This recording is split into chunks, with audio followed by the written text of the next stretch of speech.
আসসালামু আলাইকুম রহমতুল্লাহি বারাকাতুহ। আশা করি সবাই ভালো আছেন। আমি শহীদুল হাসান, শহীদুল স্পিচ থেকে আপনাকে স্বাগতম এবং আমার কথাগুলো শোনার জন্য আপনাদেরকে স্বাগত জানাচ্ছি। বর্তমানে যে পরিস্থিতি চলতেছে, হয়তো অনেকে খুব বেশি আতঙ্কিত আছেন, কেউ অনেক বেশি খুশিতে আছেন, বা কেউ খুবই দুঃখভাবে বা মনে হৃদয়ে কষ্টভাবে সাধারণ জীবনযাপন করছেন। কেউ বা তার সম্পত্তি লুট হয়ে যাওয়ার ভয়ে আছে, কেউ বা সম্পত্তি পরিবার-পরিজন ছেড়েই পালানোর বা কীভাবে নিজেকে বাঁচানো যায় সেই ধান্দায় আছেন, বা কেউ বা বিদেশে পাড়ি জমিয়েছেন, আবার অনেকে বিদেশে যাওয়ার চেষ্টা করছেন। পারিপার্শ্বিক বিষয়গুলো নিয়ে আমি আজকে কথা বলব।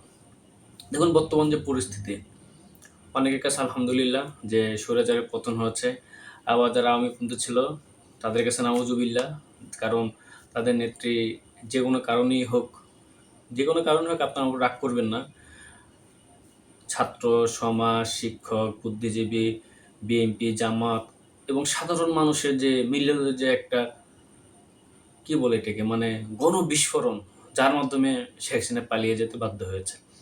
যাই হোক, আমি এত গভীরে যাব না, বাট আমি চেষ্টা করব বর্তমান পরিস্থিতি নিয়ে কথা বলতে। দেখুন, কোঠা আন্দোলন ২০ জন শুরু হয়, তখন থেকে আমাদের মনে নানা রকম কল্পনা ছিল। হয়তোবা তখনও কেউ বুঝতে পারেনি যে এইভাবে একটা সরকার পতন হয়ে যেতে পারে। গতকাল আমি কিছু টক শো দেখছিলাম, একেকজন একেকভাবে বিশ্লেষণ করছে। এর মধ্যেই কিন্তু আমাদের সরকার গঠন হয়ে গিয়েছে এবং এর মধ্যে ২ জন সমন্বয়ক ছিল। এখন অনেকেই ফেসবুকে লেখালেখি করছে, আলহামদুলিল্লাহ, ম্যাক্সিমামই তাই। আবার অনেকে বলতেছে যে সমন্বয়কের মধ্যে কেন বৈষম্য সৃষ্টি করা হলো? কারণ ঢাকা ইউনিভার্সিটিরই সবগুলোকে নেওয়া হয়েছে। সমন্বয়কটা শুধু ওনারা ২ জনই ছিল না। সারা বাংলাদেশে বিভিন্ন বিভাগ, জেলা অগণিত সমন্বয়ক ছিল। তাদের সাথে কথা বলে নেওয়া হয়েছে কিনা? অনেকে আত্মগোপনে থেকে ভিডিও ছেড়েছে। নানা রকমভাবে বিশ্লেষণ চলছে এবং চলবে। যাই হোক, সে পার্টও যাচ্ছি না। আরেকটা পার্ট হচ্ছে আমাদের পুলিশ ব্যবস্থা এক্কেবারে ধ্বংস হয়ে গেছে। আমার মনে হয় না বাংলাদেশে পুলিশের কোনো অস্তিত্ব আছে। রাস্তাঘাটে বের হলে দেখি সাধারণ ছাত্রছাত্রীরা রাস্তাকে যেভাবে সুন্দরভাবে পারছে না বা চেষ্টা করছে।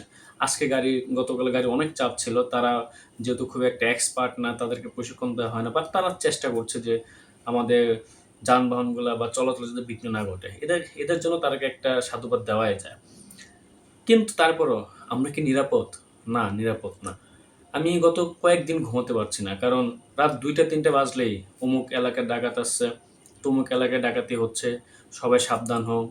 এবং অনেকে আমাদের বিল্ডিংয়ের আশেপাশে সবাই অনেকেই লাঠি ছোটা, বটি, তারপর বিভিন্ন কিছু নিয়ে রাতে পাহারা দেওয়া। তো হয়তোবা এটা সাময়িক ক্ষতি, বাট আমার কাছে কেন জানি মনে হচ্ছে এটা সাময়িক থাকবে না। এখন প্রশ্ন হচ্ছে যে এই থানাগুলা এত আক্রমণ করলো কারা? বিএনপি জামাত করেছে, বা সাধারণ ছাত্ররাই কি এগুলো করেছে, বা যারা আওয়ামী বিপক্ষে তারা কি করেছে? না। আমার মনে হয় যে এখানে একটা গভীর চক্রান্ত চলছে। এর মধ্যে দেখুন পুলিশে বিদ্রোহ করছে যে তারা আসবে না। দেখুন, নরমালি পুলিশের মধ্যে সবাই যে খারাপ তা না। আমি এমনও দেখছি কনস্টেবল থেকে শুরু করে একবার আগ পর্যন্ত সবগুলা মধ্যেই ঘুষ-ঘুষ বা দুর্নীতিবাজ পুলিশ হবে। এর মধ্যে অনেক ভালো পুলিশও আছে। অথবা সেটা কম। তো যাই হোক, আমাদের এখন বর্তমানে সবচেয়ে জরুরি হয়ে দাঁড়িয়েছে যে পুলিশ প্রশাসনকে যেভাবে হোক, যেহেতু আমাদের ব্রিগেডিয়ার সাহেব স্বরাষ্ট্র দায়িত্ব নিয়েছে, আমি আশা করি উনি আগামী ২-৩ দিনের মধ্যেই পরিস্থিতি স্বাভাবিক করার চেষ্টা করবেন। কারণ এই আতঙ্ক নিয়ে আমরা ঘুমাইতে চাই না। দেশ দ্বিতীয়বার স্বাধীনতা অর্জন করেছে। লুটপাটে ভরে গেছে। এই লুটপাটটা কেন হচ্ছে? কারণ হচ্ছে গিয়ে এই পুলিশ প্রশাসনকে ভঙ্গুর করে দেওয়ার একটা পায়তারা তারা করে যাচ্ছিল। আর সাবেক মাননীয় প্রধানমন্ত্রী যেভাবে তার পদ ছেড়ে চলে গেছে, আসলে এটা আসলে ক্ষমতা হস্তান্তর বলে না। তার এই একটুখানি সমস্যার কারণে কিন্তু এত লুটপাট, নৈরাজ্য, আগুন, সন্ত্রাস। যাই হোক, আপনারা সবাই নিউজও দেখতেই পাচ্ছেন। এখন আমাদের প্রথম দায়িত্ব হচ্ছে যে আইন-শৃঙ্খলা বাহিনীকে খুব শক্তিশালী করা। আর অনেকেই চাকরির যোগদান দিতে অপারগত। আমার কাছে কেন যেন মনে হচ্ছে যে পুলিশ সদস্যগুলো দুর্নীতিগ্রস্ত তারাই ভয় পাচ্ছে। এবং যারা সৎ এবং যারা দেশের জন্য ভাবে তারা কিন্তু ভয় পাচ্ছে না। তারা কিন্তু ঠিকই চাকরিতে যোগদান করে ফেলছে। তো তাদেরকে আহ্বান থেকে পিছনে যা গেছে। আপনারা ভুল ত্রুটি যাই করছেন এগুলাকে মিনিমাইজ করে আপনারা চাকরিতে যোগদান করুন। এটাই হচ্ছে আমাদের চাওয়া। কারণ আপনাদেরকে আমাদের অতীব দরকার। এখন আমি যে বিষয়টা নিয়ে কথা বলব যে অন্তর্বর্তীকালীন সরকার যে বিষয়টা হচ্ছে। কেউ বলছে যে সরকার ৩ বছর থাকবে, কেউ ৬ বছর বলতেছে। আবার অনেকে বলতেছে না ৩-৬ মাস আমরা চেষ্টা করব। বাট এটা খুবই কম। দেখুন, যে কোনো একটা রাষ্ট্র পরিচালনা করার জন্য কিন্তু রাজনৈতিকভাবে বা পলিটিক্স এটা অপরিহার্য। রাষ্ট্র পরিচালনা করার ক্ষেত্রে এবং পলিটিক্স ছাড়া কিন্তু রাষ্ট্র চলা মানে সম্ভবই না ধরতে গেলে। কারণ আন্তর্জাতিকভাবে সম্পর্ক বন্ধন, রাষ্ট্রীয়ভাবে সম্পর্ক স্থাপন করা সবকিছু মিলেই হচ্ছে পলিটিক্স। এখন যারা দায়িত্ব নিয়েছেন তাদের কাছে আমাদের খুবই আশা যে তারা খুব তাড়াতাড়ি বাংলাদেশকে একটা গুছানো পর্যায়ে নিয়ে আসতে পারবে। যেহেতু বাংলাদেশ শেখ হাসিনা বারবারই বলতো যে উন্নয়নের দিকে যাচ্ছে। তো ওনার কথায় রেশ ধরে যদি বলি হ্যাঁ, উন্নয়ন দিকে যাচ্ছে, উন্নয়নটাকে দুর্নীতি মুক্ত করে কিভাবে সুন্দরভাবে ঢালাওভাবে সাজানো যায়। এখন আসি আমাদের ছাত্র-ছাত্রীদের কথা। যারা রাস্তাঘাটে আসলে এটাও তাদের কাজ না, তারা নিজ দায়িত্বে নিয়েছে। খুবই ভাল লাগে যে তারা রাস্তাঘাট পরিষ্কার করছে, তারপর বিভিন্ন দেয়ালে গ্রাফিতি করছে, মোমবাতি আজকে দেখলাম। যদিও এটা আমার পক্ষে আমি না। কারণ হচ্ছে আমি জানি যে হয়তোবা বলবেন যে সেকুলারিজম বা মৌলবাদী কথা বলতেছি। মৌলবাদী না আসলে। আগুন জ্বালিয়ে শহীদদের জন্য এটা আসলে তাদের আত্মা মাগফিরাত হয় না। তাদের জন্য মসজিদের মধ্যে দোয়া করা যায়। মন্দিরে দোয়া করা যায়, যারা খ্রিস্টান তারা গির্জায় দোয়া করতে প্রার্থনা করতে পারে তাদের জন্য। মানে বিভিন্ন ধর্মাবলম্বী এটা উত্তম ছিল। আর এত টাকার মোমবাতি বা এত গ্রাফিতি রং খরচ করার কোনো দরকার ছিল না। যেহেতু আমাদের থানাগুলোকে এই সন্ত্রাসীগুলো ভঙ্গুর করে দিয়েছে। তো এই টাকাগুলো দিয়ে কিন্তু থানার যে চেয়ার টেবিলগুলো পুড়িয়ে গেছে। প্রত্যেকটা থানায় একটা করে চেয়ার, একটা করে টেবিল দিতে পারতো। মানে মনদের ভালো তারা করতে পারতো এতগুলো টাকা তারা নষ্ট না করে। তো এটা ছিল আমার একটা সাধারণ সাজেশন। এখন আমি আসি আরেকটা কথা। সবগুলো বিষয় নিয়ে আমি একটু টুকটাক কথা বলার চেষ্টা করব। কারণ আমি এমন সময় কথা বলছি যখন সবগুলো ঘটনা ঘটে যাচ্ছে এবং ঘটছে। দেখুন থানাগুলো আক্রমণ করলো কারা?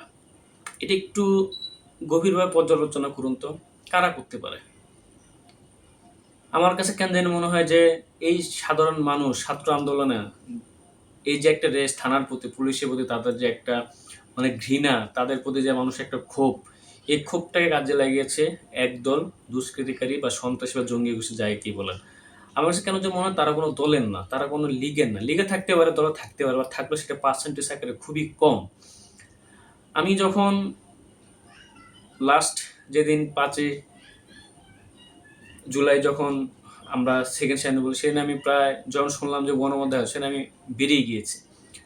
তো হাতে গোনা কয়েকটা ছেলে আমি দেখলাম এসপি সাহেবের ভবনে যা উঠলো, শ্যামলী উঠে ধূপধাপ ধরে সব জ্বালাও পোড়াই করলো। তারপর কয়েকটা থানায় এই ছেলেগুলাই, কারণ আমার কাছে বাইক ছিল, যদিও বাইকটা চালানো খুব রিস্কি ছিল, আমি বাইক নিয়ে গিয়েছিলাম। তো আমি টান দিয়ে যখন আরেকটু জায়গায় গেলাম, দেখুন এই কয়টা ছেলেই লুটপাট করতেছে, পুলিশের পোশাক নিয়ে যাচ্ছে, আগুন ধরিয়ে দিচ্ছে পুলিশের বক্সে। আমি জানি না সিসি ক্যামেরা যদি থাকে হয়তো বা দেখলে হয়তো চিনবে। আমার মনে হয় যে তার একটা ভাগ ছিল। তাদের মেইন টার্গেট ছিল থানাগুলোকে ভঙ্গুর করে দেওয়া, যাতে তারা এই সুযোগটা কাজে লাগিয়ে চুরি, ডাকাতি, ছিনতাই এগুলা তারা একটানা করে কয়েক বছরের জন্য তারা মানে গুদামজাত করতে পারে। এটা আমার কাছে মনে হচ্ছে। কারণ এতগুলো থানা জ্বালিয়ে পোড়া দেওয়া এটা তো কোনো মানে সাধারণ মানুষের কাজ হইতে পারে না, এবং এত বিচক্ষণতার সাথে এটা খুবই ন্যাক্কারজনক কাজ হচ্ছে। অচিরেই স্বরাষ্ট্রমন্ত্রীর কাছে আবেদন এগুলা সিসি ক্যামেরা দিয়ে ধরে ধরে তাদেরকে ধরা, এবং অনেকগুলা নাকি ডাকাত চক্র ধরা পড়েছে। এর মধ্যে বলাই বাহুল্য, গতকাল একটা ফেসবুকে দেখলাম সম্ভবত উত্তরানা মোহাম্মদপুর যে ছেলেটাকে ধরছে, আমি এই ছেলেটাকে দেখছিলাম মিরপুরে কয়েকটা পুলিশ বক্সে ভাঙচুর এবং আগুন লাগানোর চেষ্টা করতে।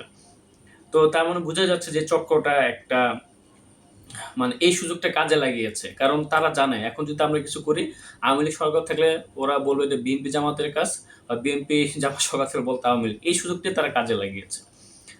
যাই হোক, আমাদের মনে প্রাণের প্রত্যাশা আমাদের আইন শৃঙ্খলা বাহিনী আবার পুনর্গঠিত হয়ে আমাদেরকে সেবার জন্য, নিরাপত্তার জন্য তারা মাঠে নেমে যাবে, এবং আইন শৃঙ্খলা বাহিনীর মধ্যে যারা দুর্নীতিগ্রস্ত তাদেরকে ধরে আনা হোক। অ্যাটলিস্ট ক্ষীণ বিচারও তাদের উপর করা হোক, যাতে ভবিষ্যতে তারা এগুলো আর না করে। আর আমরা আসলে শান্তিতে রাতে একটু ঘুমাতে চাই। আমরা শুনতে চাই না যে সবাই সাবধান হন, অমুক এলাকায় ডাকাতি হচ্ছে, যে যার জায়গা অবস্থান থেকে বেরিয়ে পড়ুন, সংঘবদ্ধ হয়ে ডাকাত প্রতিহত করুন। এগুলো আমরা শুনতে চাই না। এই ছিল আমার একটা পয়েন্ট। আর ছাত্রছাত্রী ভাই বোনদের উদ্দেশ্যে বলবো, আপনারা যে কাজগুলো হাতে নিয়েছেন সেটা খুবই ভালো। তা আমার কাছে কেন যেন মনে হয় যে তাদেরকে শিক্ষায় পরিবেশে আনা তো খুবই দরকার। কারণ এই ছেলে মেয়েগুলো অনেক কষ্ট করছে। এখন তাদেরকে পড়ালেখা করে মানুষের মতো মানুষে আবার আমাদের জাতির উন্নয়নের কাজে লাগানো দরকার। তাদের কাজ তো আসলে এটা না আপাতত। যেহেতু তারা নিজের দায়িত্বে এটা করছে, এটা ভালো। এর মধ্যে আমি আরও কিছু সাজেশন করতে চাই। আমি আজকে সোনারগাঁ থেকে ঢাকার দিকে যখন আসলাম, প্রত্যেকটা শুক্রবার তারপরও তারা ভালোভাবে চেষ্টা করছে, যদিও আসলে তারা তো এক্সপার্ট না, বাট যতটুকু পারছে আর কি। এবং ট্রাফিককেও খুব লম্বা সময় আমি এক পর্যায়ে মেজাজ হারিয়ে ফেলেছিলাম যে এতক্ষণ একটা সিরিয়াল ধরে রাখে বা এইভাবে ইয়া করে। বাট তারপর আবার ক্ষণিকক্ষণে নিজের মেজাজকে কন্ট্রোল করলাম, কারণ তারাও তো আমাদের জন্য চেষ্টা করছে। তো আমার মনে হয় যে তাদেরকে স্কুলে কলেজে ফিরিয়ে নিয়ে, ভার্সিটি ফিরিয়ে নিয়ে আবার লেখাপড়া উপযুক্ত পরিবেশ তৈরি করা, এবং পুলিশ ট্রাফিকের দায়িত্বে যারা, তারা আমাদেরকে আবার আগের মতো সেবা প্রদানের রাস্তায় নেমে যাওয়া। আরেকটা বিষয় খুবই খারাপ লাগলো যে ছোট ছোট কিছু বাচ্চা ছেলে দেখলাম, ছোট বাচ্চা বলবো না, সম্ভবত স্কুল বা কলেজের ছাত্র, যারা ট্রাফিকের মধ্যে তারা ওপেনলি স্মোক করছে। এটা আসলে আমার কাছে দৃষ্টিকটু মনে হচ্ছে, কারণ তোমরা যখন একটা রাস্তা নেমে এগুলা করতেছো, এটা কিন্তু আসলে সবার চোখে লাগার মতো। এবং অনেকে বলতেছে যে ওপেন ভাবে একটা ছোট বাচ্চা সে ট্রাফিকের দায়িত্ব পালন করতেছে, আবার সিগারেট একজন একজন শেয়ার করছে। এটা আসলে খাও, এটা সমস্যা না, আমি খাওয়া না খাওয়ার পক্ষে বলতেছি না, বাট তোমরা একটা স্বার্থ সমস্যা যাতে কলুষিত না হয় সেভাবে তোমরা আশা করি পদক্ষেপ নেবে। আমি জানি না ভিডিওটা কজন দেখবে, তোমরা আমাকে বকাও দিতে পারো, এটা আমার কাছে তোমাদের কাছে রিকোয়েস্ট। আরেকটা রিকোয়েস্ট থাকবে, যারা ছাত্ররা বিভিন্ন টাকা দিয়ে এই মোমবাতি, আগুন, মানে গ্রাফিতি অনেক কিছু, এটা ভালো কাজ, বাট আমার কাছে মনে হয় যে যে থানাগুলা ভঙ্গুর হয়ে গিয়েছে বা যে সরকারি সংস্থাগুলো নষ্ট হয়ে গিয়েছে, তোমরা এই টাকাটা, আমি ওর দরকার হলে দান করবো, দরকার হলে না, যদি এরকম কোনো ফান্ড দিকে অবশ্যই যতটুকু পারি ভালো অঙ্কের একটা দান করবো। কারণ বর্তমানে কয়েক হাজার কোটি টাকা সম্পদ নষ্ট হয়ে যায় বলাই বাহুল্য। যে আমরা এই টাকাগুলো একত্রিত করে একটা থানার মধ্যে ফ্যান নাই, ফ্যান দিতে পারি, দুইটা চেয়ার দিতে পারি, টেবিল দিতে পারি, যাতে আবার নতুন ভাবে তৈরি করতে পারে। কারণ থানায় যে মানুষ যাবে, বসার তো জায়গা নেই, সব তো মানে একবারে ছাই হয়ে গিয়েছে। তো এইটুকুই আমার সাধারণ বিশ্লেষণ থেকে আমি চেষ্টা করেছি বলার। আরও কিছু বলার কথা ছিল, বাট ভিডিওটা লম্বা হয়ে যাবে, আবার কোনো একদিন বলবো। আশা করি ভালো লেগেছে, এবং সরকারকে রিকোয়েস্ট করবো আপনারা শান্তি ফিরিয়ে আনো এবং মানুষের চাওয়া অনুযায়ী আপনারা ব্যবস্থা নিন। ধন্যবাদ সকলকে। আসসালামু আলাইকুম।